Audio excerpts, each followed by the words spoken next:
This week, we'll be making the move from the outline stage of the research project process to the first draft stage. One of the things that we have to add to our first draft is an introductory paragraph. Let's take a look at the kinds of things we want to accomplish in an introductory paragraph. The model that we'll use for our introductory paragraph is that of a funnel.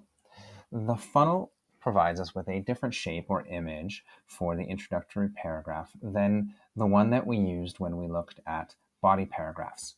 Here, the funnel moves in one direction, from broad or general towards more specific at the end with a thesis statement. You'll recall this is different than the structured model of the sandwich that we used for our body paragraphs. We want this transition from the broad general statement to the specific thesis statement to be gradual if we can, and we want it to be informative along the way. So you might start with some general introductory remarks that help to establish the context of this discussion, and then you can gradually zoom in on particular aspects of your topic, which might include explanations or definitions of key terms, or maybe some facts related to the historical background of the topic that we're going to look at. Let's take a look at an example of an introductory paragraph. In this paragraph, we can see how the writer uses just 5 sentences to gradually transition from a general discussion of a broad topic to our specific thesis statement. In this first sentence, we can see that the focus is established broadly on the state of Canadian technology companies. In this next sentence, the focus shifts to a particular aspect of this technology industry in Canada, that is, startups. In the third sentence, we can see that the writer pauses for a moment to help us understand the size of the startup industry. Now we're able to zoom in a little bit further and, on the basis of this understanding, ask a pertinent question. How do these startups develop into successful businesses? That allows the writer to conclude with the answer to this question, which is their thesis statement. We know where we're going to end the introductory paragraph, with the thesis statement. However, how should we begin the introductory paragraph is perhaps a more elusive question. Let's take a look at some strategies for grabbing the reader's interest. First, let's take a look at the thesis statement we're going to use for this experiment. This thesis statement, you'll recall, argues that CPR is something anyone is capable of doing as long as they follow these 3 steps. The first strategy is to emphasize the importance of the topic. What does that look like? Here's an example. Many homeowners today spend thousands of dollars on expensive security systems, but learning CPR may be one of the most important things a person can do to protect their family.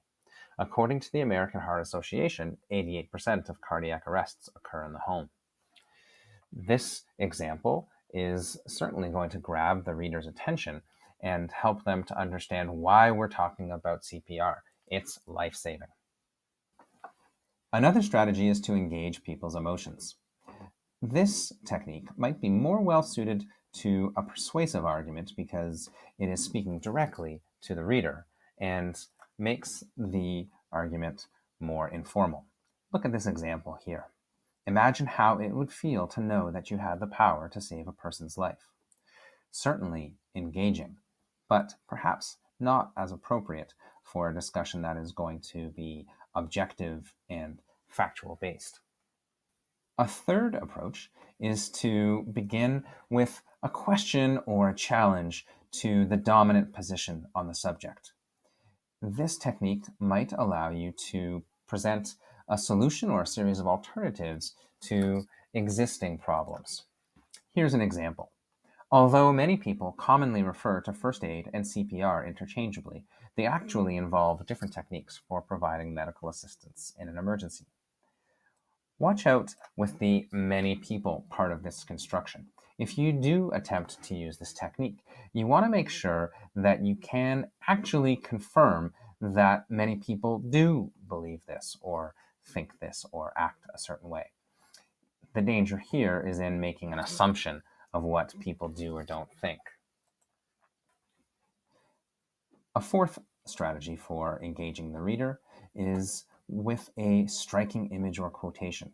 This technique might be useful if your reader is unfamiliar and needs some help to picture the topic. Here's an example. Matthew Church tells the story of a man in distress. His wife discovers him on the floor. He's already turning blue. He's not breathing and has no vital signs. The man is dead. But then he explains why he is talking about this troubling scene. That dead man is me. He's alive today, he tells people, because his wife knew CPR. Certainly, this would qualify as a striking image or quotation, and it helps us to understand, similar to the first strategy, what we're dealing with in this topic.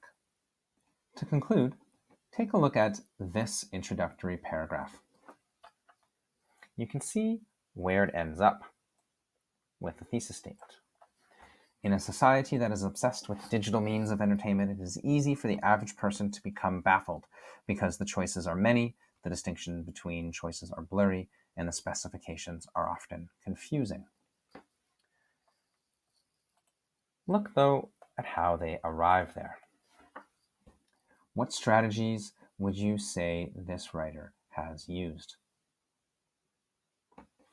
Certainly, we can see the funnel technique that moves from a general statement about the past, making a transitional comparison to technology of today, and then zooming in further to look at specific examples of this technological environment using keywords like bombarded and endless to help set the stage for the tone of the thesis.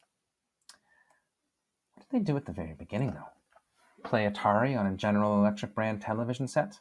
Maybe watch Starsky and Hutch? Or read old newspaper articles on microfiche at the library? How would you describe this technique and its attempt at engaging the reader? We can discuss this and more when we meet in class this week.